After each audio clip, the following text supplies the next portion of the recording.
Hello viewers, আসসালামু আলাইকুম। দেখতে পাচ্ছেন সুদূর মাধবদী থেকে নগদ টাকা নিয়ে হাজির হয়েছে আমার দুই বড় ভাই। ভাইরা হচ্ছে আমাদের অনলাইনে ভিডিও দেখে চলে আসছে। এসেই R15 ভার্সন 3 অনেকদিন যাবত কথা হচ্ছিল যে ভাইরা আসবে। তো আজকে হঠাৎ এসে নগদ টাকা দিয়ে কিন্তু R15 ভার্সন 3 কিনে নিয়ে গেল। আসসালামু আলাইকুম ভাইয়া। ওয়ালাইকুম সালাম রাহমাতুল্লাহি ওয়া বারাকাতুহু। ভাইজান, আমাদের ঠিকানা কিভাবে পেলেন? আপনাদের ঠিকানা ভাই অনলাইনে পাইছে আর কি। ইনশাল্লাহ আমরা ভিডিওতে যেভাবে গাড়ি দেখাই বা আপনাকে যেভাবে ছবি পাঠাইছি সরাসরি এসে কি কন্ডিশনে পাইছেন? হ্যাঁ, মানে ভিডিওতে যা দেখাইছে সরাসরি তাই আমরা পাইছি আর কি। এমনি প্রাইসের দিক থেকে কি মনে করেন যে টাকায় গাড়ি নিলেন আপনি, হ্যাঁ এই টাকা অনুযায়ী গাড়ি ঠিক আছে?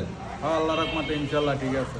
তো ইনশাল্লাহ ভাইকে এখন গাড়ি বুঝিয়ে দিচ্ছি। ভাই এখন যাত্রা দিবে, রওনা দিবে তার এলাকায়। সবাই দোয়া করবেন যাতে সুস্থ সুন্দরভাবে তার এলাকায় পৌঁছতে পারে। এবং যদি আপনার কোনো ভাই ব্রাদার বা আপনি নেক্সট টাইম গাড়ি কিনেন ভাই, ইনশাল্লাহ আমাদের কাছে আসবেন। ইনশাআল্লাহ আপনাদের এখানে লই আমার বাংলাদেশের যে কোনো প্রান্তে আমরা গাড়ি ডেলিভারি দিয়ে থাকি। এছাড়া আপনি চাইলে আপনার গাড়িটা আবার যদি কখনো সেল করেন আমাদের কাছে সেল করতে পারবেন। ইনশাআল্লাহ। তো ভাই